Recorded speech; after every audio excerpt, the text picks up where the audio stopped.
Olá pessoal, eu sou Gerson Gorini, editor de testes do Auto Entusiastas. Hoje estamos aqui de volta em Joaquim e Egídio para mostrar esse aqui que é o BYD Song Pro. Sinceramente, de todos os BYDs que eu já dirigi, e olha que eu não sou pago pela BYD como vários influenciadores e jornalistas por aí, esse aqui é o melhor BYD que eu já dirigi. Tem uma série de detalhes que me levam a essa conclusão. Quando anunciaram o lançamento, a gente já tinha, né, o BYD Song Plus e agora veio o BYD Song Pro. O que vem na nossa cabeça? É só uma adequação de modelo, o Plus é mais alto, ou o Pro que é mais alto em termos de modelo, mas não. Ele começa tendo um entre-eixos diferente, 2.712, que é um pouco menor do que o Song Plus, que tem 2.819, ou seja, são mais ou menos 100 milímetros mais curto no entre-eixo desse veículo. Já no comprimento, ele é um pouquinho mais comprido, ele tem 4.738 contra 4.700 do Song Plus. Então tem algumas dimensões que são diferentes, isso também a gente vê na largura, ele é 1.860 versus 1.890 do veículo anterior. Então, isso faz com que ele é uma plataforma diferente. Na hora que a gente levantar ele no posto, nós vamos ver por baixo se tem algo também diferente em relação ao Song Plus que a gente já conhecia. A BYD nos diz que vai continuar com os dois modelos, com o Song Plus, que já está aí há um tempo no mercado, e esse Song Pro chega em duas versões, a versão GS e a versão GL. Essa que nós estamos testando é o topo de gama, a GS, que ela está chegando por um preço anunciado no lançamento de R$ 199.800 para as primeiras 3.000 unidades. E R$ 189.800, ou seja, R$ 10.000 a menos, a versão GL. Qual é a diferença entre os dois? A principal diferença está no tamanho da bateria, ou seja, o alcance em carga elétrica é diferente, mas depois eu explico melhor isso aí para vocês. Ele é um carro híbrido, plugável, chamado de híbrido plug-in, onde ele tem a opção de andar com gasolina e também com carga elétrica. E dentro do veículo você pode selecionar isso daí, ou você deixa que simplesmente o sistema administre tudo para você. Aqui na dianteira tem um motor de 1,5 litros de aspiração atmosférica, que nós já vamos abrir o capô aqui e mostrar para vocês, acoplado a esse motor, ao invés de ter um câmbio, aquele sistema de híbrido que a gente conhece. Ele tem um segundo motor elétrico que faz também a propulsão, e essa propulsão é feita pelo eixo dianteiro. Obrigado aí, o Carlos já cantou, já falou que pode começar. E aqui está então o motor 1,5 litros, como eu já disse, ele é de aspiração atmosférica, ele tem 4 válvulas por cilindro, duplo comando de válvulas, variação de fase somente no comando de admissão e não no escapamento. O sistema de admissão de ar é bem singular aqui, né? Do tipo, pega aqui pela frente, já está aqui o filtro de ar. Tem isso aqui que é um ressonador para melhorar um pouco a parte de ressonância de admissão de ar. Aqui vem o sistema. Aqui está a borboleta de aceleração e aqui está todo o conjunto elétrico que faz a propulsão elétrica e todo o comando do veículo, né? Isso aqui é um outro ressonador que está desse outro lado do filtro de ar. Para quem gosta, tem a parte de isolação acústica. Apesar dele ser 1,5 litros, ele tem apenas 98 cavalos, né? E 12,4 kgfm de torque. Ele não é um motor potente, ele é um motor eficiente, né? Associado a esse motor, como eu já disse, está o motor elétrico. O motor tem 197 cavalos. A potência máxima desse conjunto é de 235 cavalos, né? E o torque máximo também desse conjunto é de 30,6 kgfm de torque. Essa versão GS, ele faz 0 a 100 em 7,9 segundos. E a velocidade máxima é limitada em 185 km por hora. A grande vantagem desse conjunto é justamente eficiência energética. Então você tem uma boa média, né, de quilômetros por litro de de energia, tanto seja ela a energia combustível ou a energia elétrica, que nós vamos falar já já sobre isso também. Bolas a gás aqui de abertura, ele não tem aquela lingueta aqui de segunda abertura, basta você acionar 2 vezes a alavanca dentro do carro. Então são sistemas de segurança que deixam um pouco mais simples e que fica bom no carro. Essa frente da BYD, eu acho que eles melhoram bastante nessa parte. Iluminação é em LED com o sensor crepuscular para acendimento, mas não tem aquele sistema de auto automático. Eliminaram os cromados, mas deixaram essas peças com esse fosco. Com isso a gente acaba tendo um pouco do efeito joia transformado nisso, além do preto brilhante, que também dá um destaque interessante para o veículo. E aqui pela lateral a gente vê os cromados foram substituídos por esse friso mais fosco, mesma coisa aqui na barra longitudinal do teto. Aqui utiliza rodas de diâmetro 18 polegadas, pneus 225/60, freio dianteiro a disco ventilado e na traseira é freio a disco. Aí a gente chega na porta de abastecimento elétrico. E aqui tem uma coisa que eu já critiquei em outros veículos que eu tenho que elogiar esse daqui. Olha só que interessante. A hora que você abre essa porta aqui, e se você está obviamente à noite, você tem aqui uma iluminação, né, para ficar mais fácil você encontrar o plug e fazer a conexão. O carregamento externo é feito apenas em corrente alternada e a potência máxima que ele recebe é de 6,6 kW. Então não adianta você ter carregador de 11, 18, 22, 45, 6,6 é o máximo que o carro pega.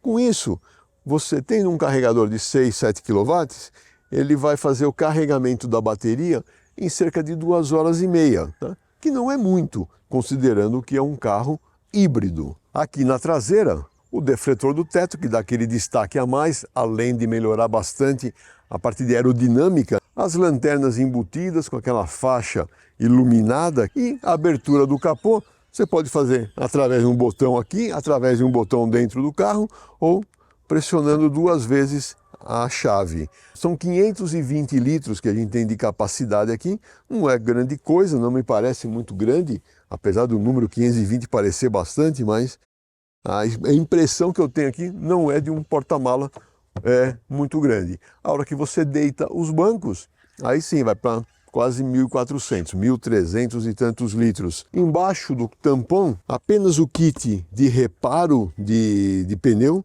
não tem step. É interessante o triângulo bem alojado aqui, uma capinha de segurança aqui naquele colete.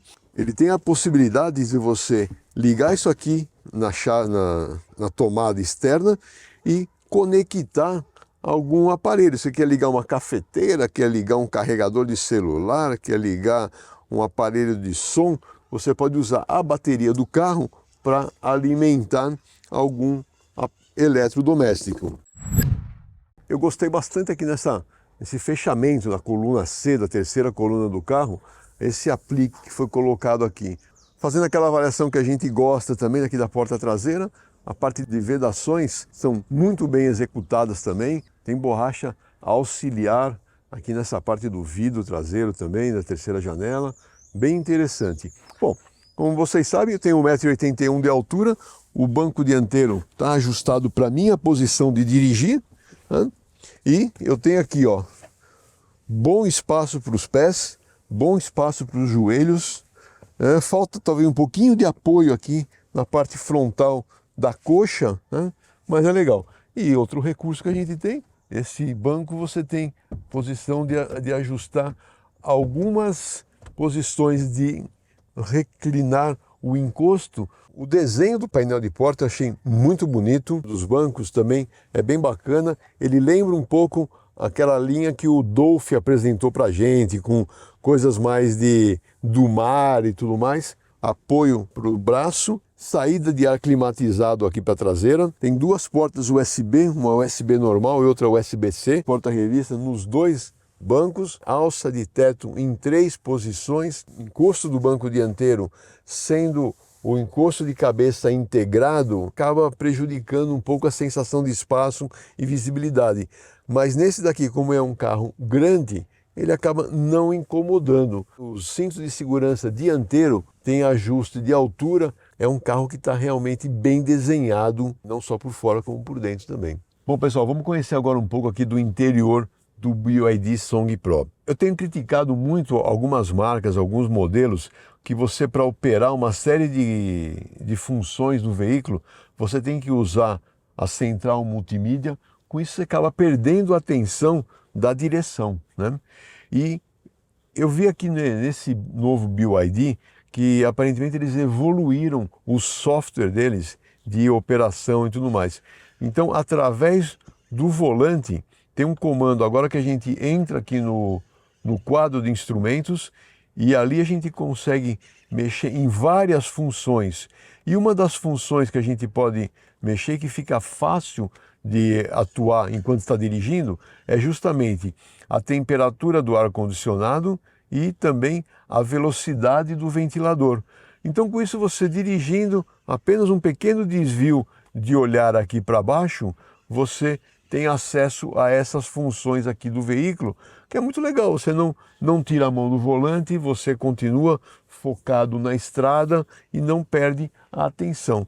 Então isso eu achei bem bacana. A central multimídia é aquilo que a gente já conhece dos carros da BYD, né? Tem aquele recurso de vertical ou horizontal, porém com um detalhe: o pareamento do Apple CarPlay passa a ser sem fio. Porém, quando você faz o pareamento, ele só trabalha com a tela na horizontal. Aqui no console central, além da alavanca de câmbio, a gente tem também outros atalhos para alguns comandos que estão na central multimídia ou de condução do veículo, como a seleção de modo elétrico ou híbrido, os 3 modos de condução, que são Sport, Normal e Eco. Aqui a gente pode acionar, né, aquele sistema de hold, né, que deixa o carro freado enquanto você está parado no farol, sem ter que ficar pendurado no freio. Olha que interessante, o próprio volume do sistema de som e dos avisos você pode ajustar por aqui também, né, facilitando bastante até para o passageiro. Então, eles trouxeram, além de colocar esses atalhos através do volante, mais intuitivos do que eram antes, agora também tem esses atalhos aqui, e além de ter o sistema comando de voz. Continuando aqui no volante, ele tem aquelas funções que a gente está acostumado a ver, de controle de cruzeiro e controle do sistema de som. Ele tem o ajuste de distância e altura, que facilita encontrar a melhor posição. Eu acho que é um visual bem agradável, mostra um pouco de sofisticação e requinte com essa alternância de cores e texturas que eles colocam. Vamos até o posto, dar uma olhada por baixo desse veículo, vamos ver o que mais a gente descobre lá e depois a gente volta para avaliar o carro.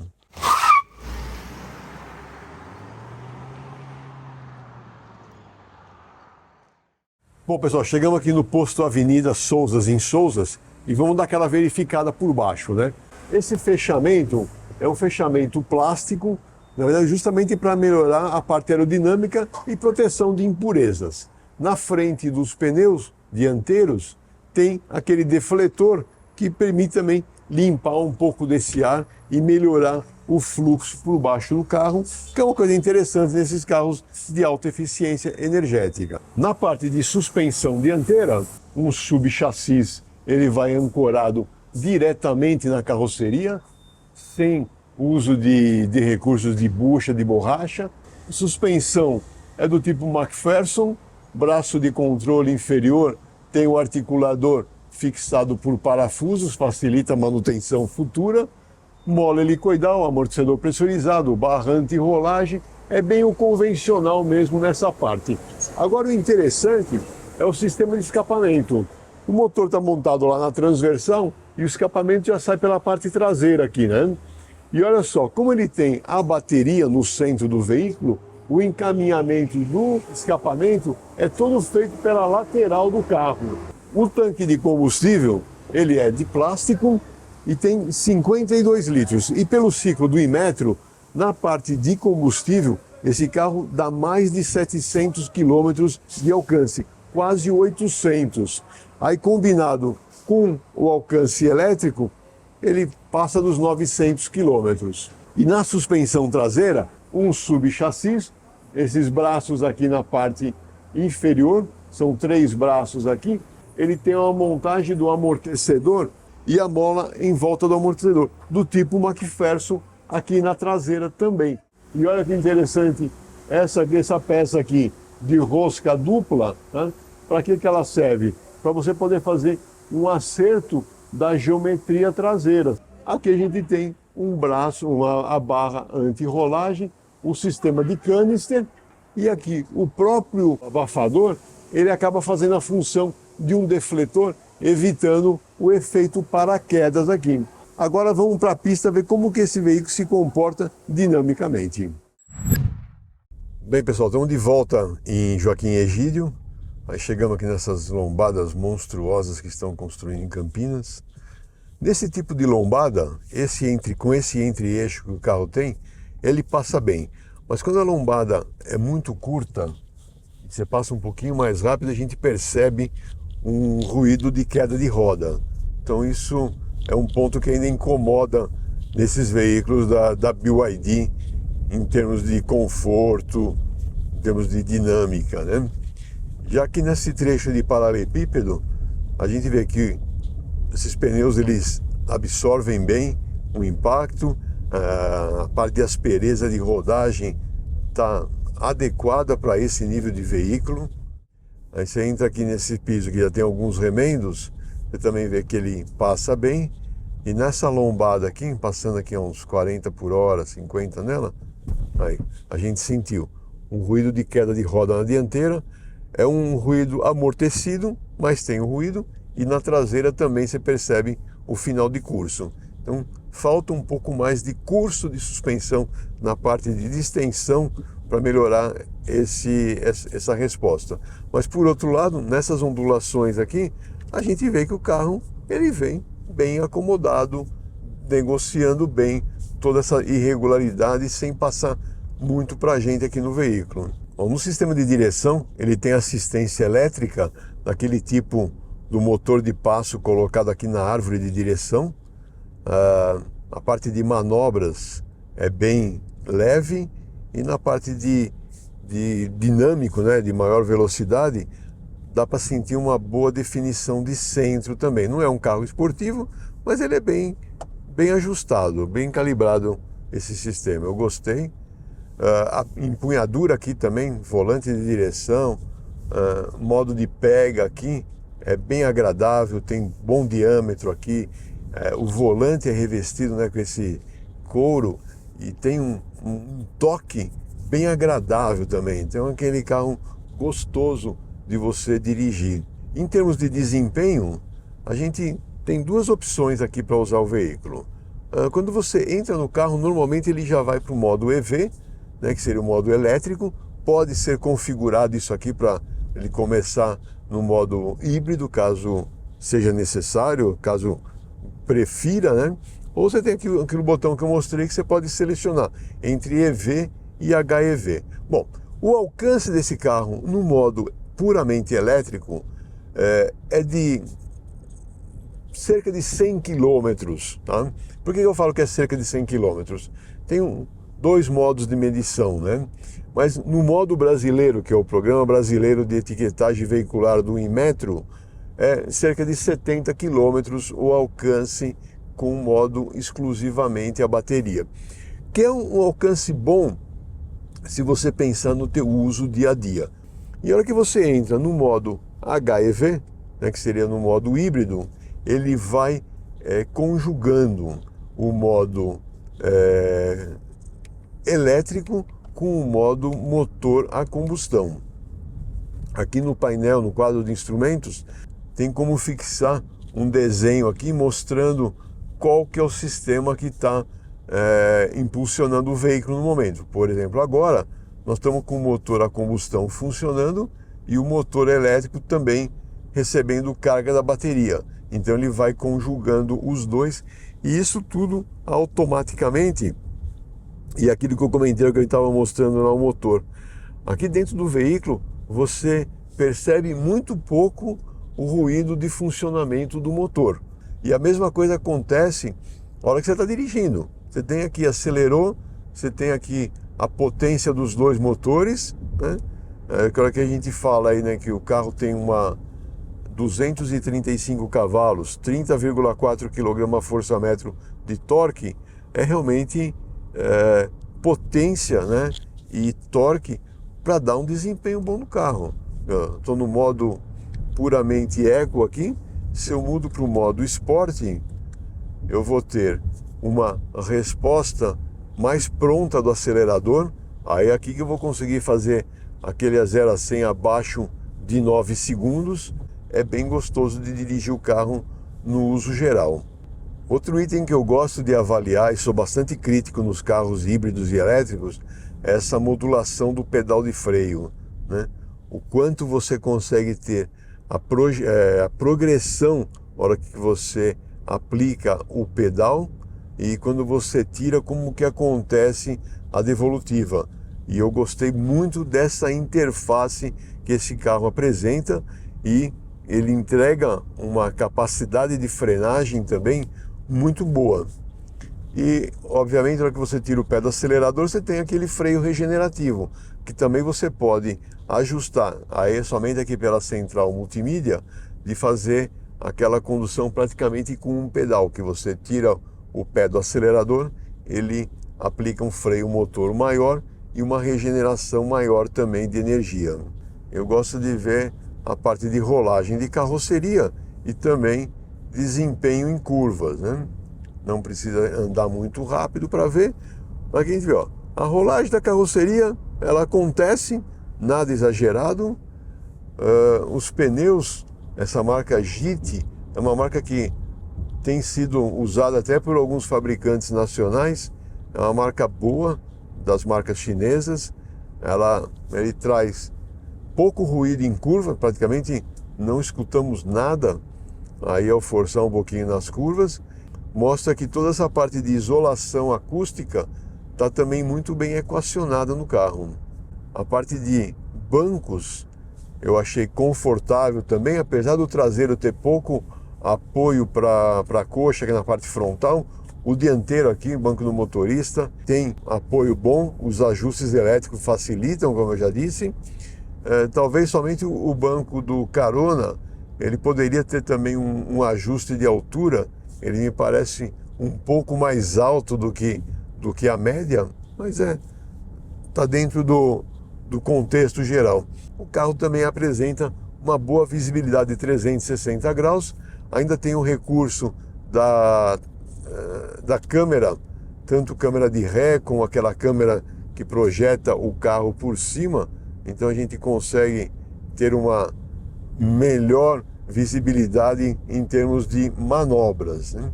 Nessa parte de visibilidade, eu acho que o que faltou um pouco, né, nessa versão são os pontos de alerta de ponto cego. Como é um carro com quase um pouco mais comprido, né, os alertas de ponto cego no retrovisor seriam interessantes. Chegamos nesse outro trecho de curvas aqui, que eu gosto também de ver aquele balanço, né, esquerda e direita do carro, aqui, ó.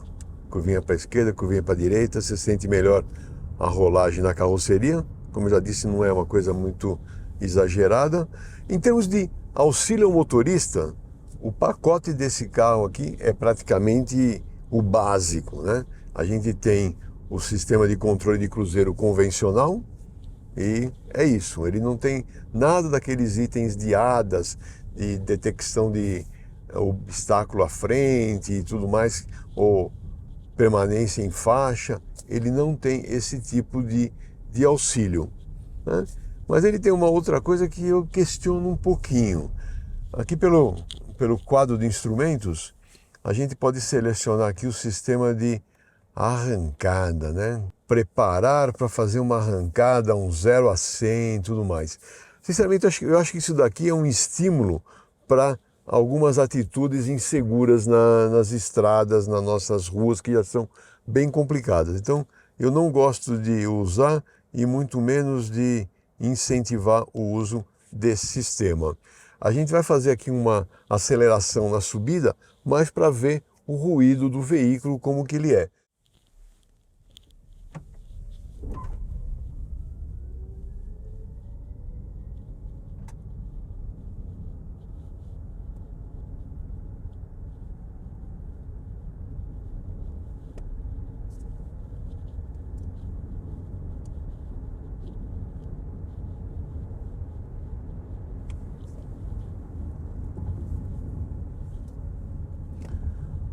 Muito bom. Olha só, a arrancada foi feita no modo HEV. A gente teve um ruído médio de 81 decibéis. É um ruído muito bom para uma aceleração desse nível. A gente não percebeu nenhum ruído a mais aqui dentro do carro. No meu monitoramento aqui no quadro de instrumentos, eu vi que estava indo energia tanto da bateria quanto do motor a combustão. Esses carros chineses, eles vêm tendo um refinamento na parte de condução. E a cada versão nova, a cada ano modelo, geração nova que vai aparecendo, ele vai tendo cada vez mais bem refinado. E esse daqui, para mim, é dessa linha mais moderna dos carros chineses, é o que eu percebo melhor esse refinamento. Ainda faltam algumas coisinhas, muito poucas, principalmente a parte de queda de roda de suspensão, que é o que mais incomoda para o nosso uso aqui. No restante, o carro está super adequado, bem equilibrado. Eu gostei bastante dessa experiência que eu estou tendo com esse Song Pro. É um carro aí na faixa, né, abaixo de 200 mil reais, enquanto o imposto de importação tiver na faixa que está. Obviamente a gente já sabe que tem aí uma devolutiva, né, vai voltar, já está voltando o imposto de importação, e a cada 2, 3 meses subindo, isso aí vai acabar encarecendo um pouquinho mais esses carros. Esse carro tem 6 anos de garantia, sem limite de quilometragem, e tem 8 anos de garantia para o sistema de baterias. Então também é outro ponto positivo aí. Muita gente fala, mas 8 anos é muito pouco. Gente, 8 anos é praticamente a vida de muitos carros aí que a gente tem no mercado. Bem, obrigado pela sua audiência, espero que vocês tenham gostado dessa avaliação. Deixe aí seus comentários, seu like, que é muito importante para a gente. E até a próxima.